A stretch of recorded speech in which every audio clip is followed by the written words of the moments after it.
Lekolanin barane am behevremeshya Çavin tewek siter şeve runi kirin Bedengi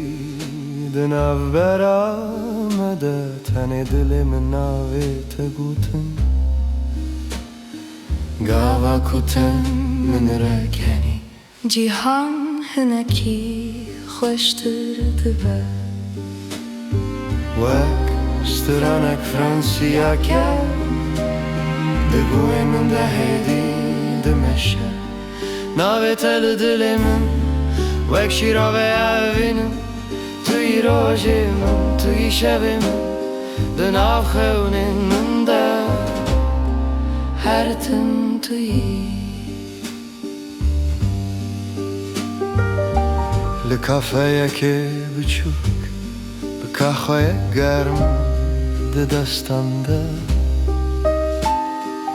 Em li ser xewnên me axivîn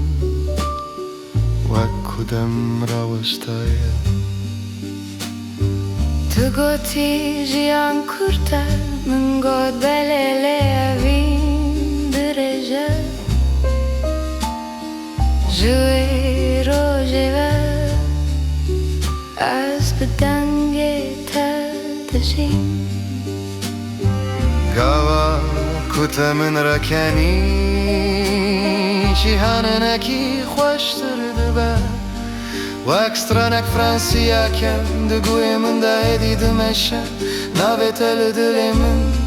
Wek şîravê evînê Tu yî rojê min, tu yî şevê min Di nav xewnên min de her tim tu yî Bila baran bibare Bila şev dirêj be Heta ku tu li gel minî Ez ji her tiştî re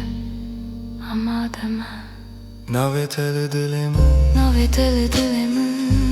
Wek stranek bê